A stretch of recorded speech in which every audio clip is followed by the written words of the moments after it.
તો આપણે આજે આપણું સાક્ષી ભાવનું ધ્યાન કરવાનું છે. જે શ્વાસ આવી રહ્યો છે, જે જઈ રહ્યો છે, એને માત્ર ને માત્ર જોવાની કોશિશ કરવાની.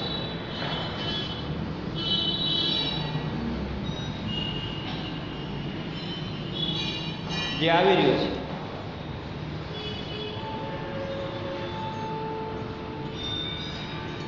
જે જઈ રહ્યો છે, અને તે ઓટોમેટિક છે, જેની ઉપર આપણું કોઈ નિયંત્રણ નથી અને નિયંત્રણ રાખવું પણ નથી. ધ્યાનની એક પરાકાષ્ઠા એવી હોય છે કે જેમાં આપણે કંઈ ધ્યાન રાખવાનું હોતું નથી, પરંતુ અંદરથી ઓટોમેટિક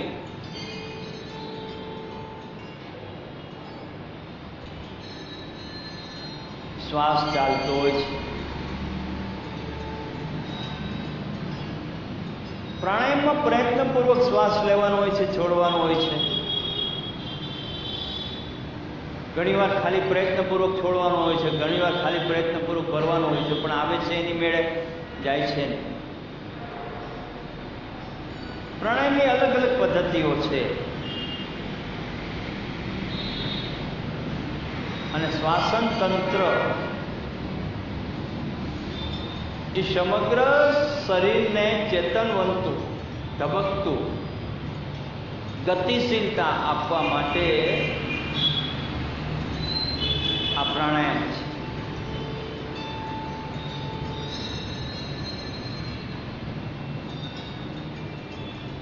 પરંતુ આ શ્વાસ જે એની મેળે ચાલે છે ને, એની ઉપર માત્ર વોચ, સાક્ષી ભાવ, એક દ્વારપાળનું કામ કરવાનું છે કે શ્વાસ આવી રહ્યો છે, આવવા દો, જઈ રહ્યો છે, જવા દો. બહુ મહત્વપૂર્ણ આ ધ્યાન છે, સાક્ષી ભાવ.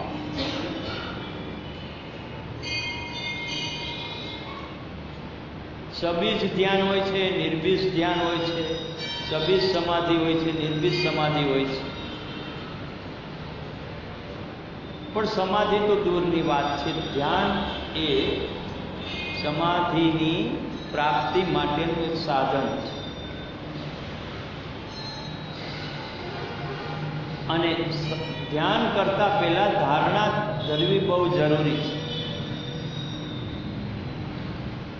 તો ધારણા શું ધરવાની છે કે આપણે આપણા શ્વાસનું ધ્યાન રાખવું છે. પ્રાણાયામ પછી પ્રત્યાહાર જરૂરી છે. ઇન્દ્રિયો ઉપર કંટ્રોલ.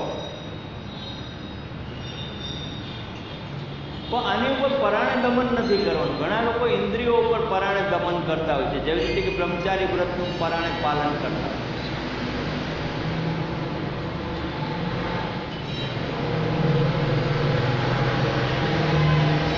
હવે એ બ્રહ્મચારી વ્રત નથી. પરાણે કરેલી કોઈ પણ ક્રિયા બ્રહ્મચારી વ્રત નથી. સ્વેચ્છાએ સ્વીકારેલી વસ્તુ એ બ્રહ્મચારી વ્રત છે. વાસનાઓની ઈચ્છા જ ન થાય એનું નામ બ્રહ્મચારી વ્રત છે. ભૂખ લાગે જ નહીં એનું નામ ભૂખ મૈટી કહેવાય. તો વારંવાર ભૂખ લાગ્યા કરે, વારંવાર ભૂખ લાગ્યા કરે, અને પછી આપણે ઉપવાસ કરીને ભૂખને રોકીએ તો નુકસાની છે. તો જીવનના આવેગોને વિના કારણે રોકવા નહીં અને વિના કારણે જીવનના આવેગોને વેગ પણ આપવો.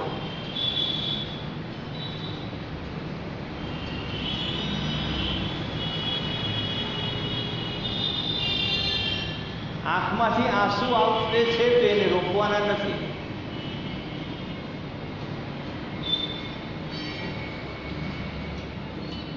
પરંતુ આંસુ લઈ આવવા માટે પ્રયત્ન નથી કરવા.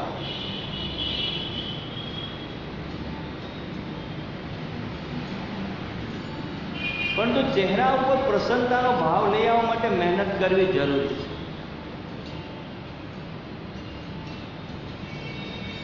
શ્વાસનું ધ્યાન રાખવું જરૂરી છે. શ્વાસનો ઉપયોગ કરવો પણ જરૂરી છે. જે ઓટોમેટિક ચાલે છે એમ નહીં, આપણે સ્વયં ચલાવીએ.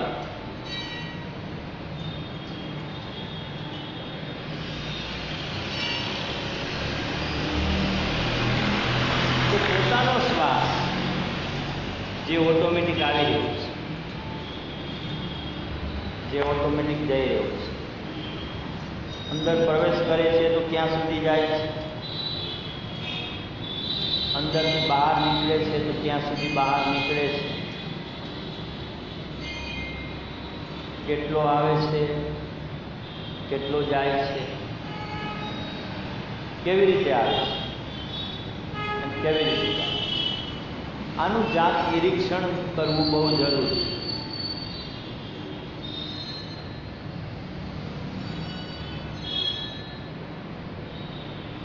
આ રેલવેના પાટાઓ જ્યાંથી પસાર થતા હોય ને,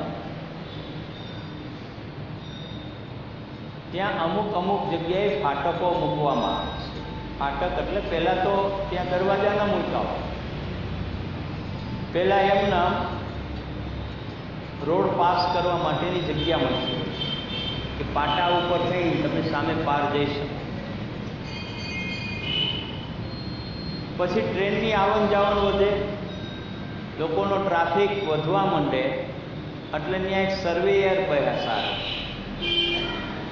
એનું કામ એ હોય કે આખો દિવસમાં પબ્લિકની આવક જાવક બે કેટલી છે એનો હિસાબ કિતાબ, અઠવાડિયું 15 દિવસ આ હિસાબ કિતાબ જોઈને પછી ગવર્મેન્ટને એનો રિપોર્ટ આપે.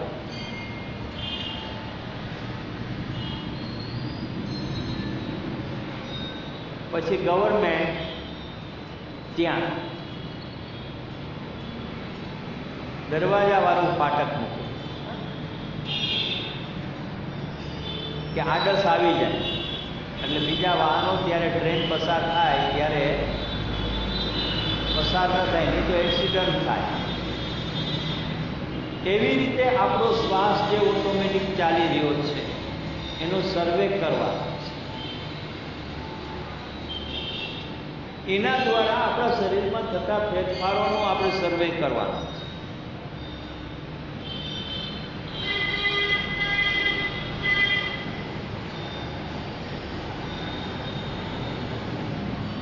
આપણે આપણી પોતાની જાણકારી આપણા માટે ભેગી કરવાની.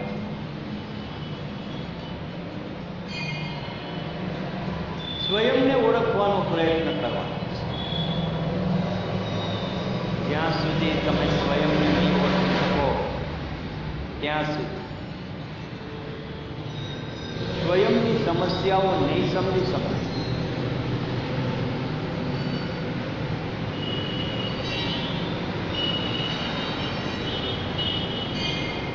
તો સ્વયંની સમસ્યા સમજવા માટે પણ તમારે સાક્ષી ભાવ કેળવવો પડશે.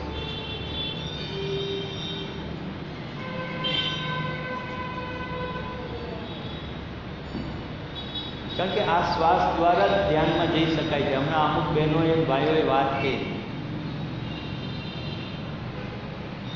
કે ધ્યાન કરતા પ્રાણાયામ કરતા કરતા ધીરે ધીરે ધ્યાનની અંદર ઊંડા ઉતરતા જતા હોય ને એવો અનુભવ થાય. આ એક વિશેષતા છે તમારી. તમારી અંદર પોઝિટિવ તરંગો ઉત્પન્ન થઈ રહ્યા છે એની નિશાની છે.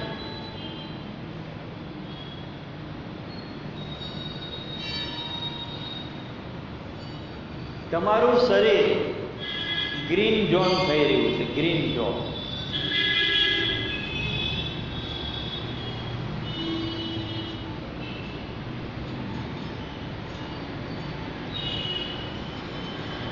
માણસ પોતે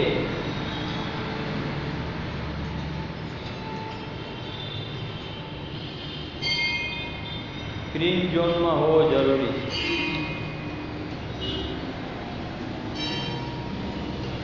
માણસ જીવતો હોય છે રેડ ઝોનમાં જીવતો હોય છે. ગ્રીન ઝોનથી દૂર હોય છે.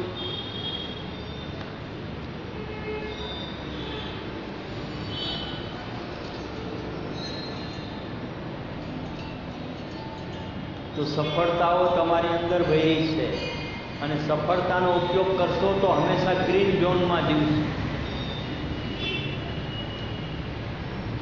રેડ અને પીળું ઝોન છે ને એ થોડું ડેન્જર છે, રૂકાવટો પેદા કરે એવું છે.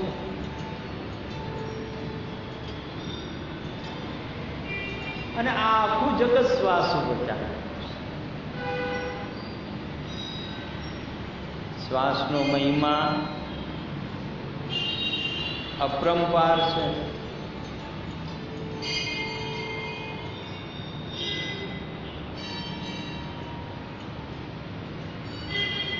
તો શ્વાસનો મહિમા સમજવો જરૂરી છે.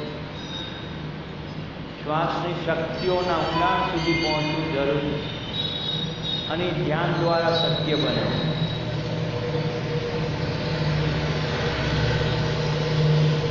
ધ્યાન એક એવી સ્થિતિ છે કે જે સ્થિતિ પ્રાપ્ત કર્યા પછી અન્ય કોઈ સ્થિતિ મેળવવાની ઈચ્છા નથી, અન્ય કોઈ સાધનની અપેક્ષા નથી થતી. કારણ કે તમામ પરિબળો જે તમને મહત્વના લાગે છે તમારા જીવનમાં એ તમારી અંદર ઉત્પન્ન થવાના.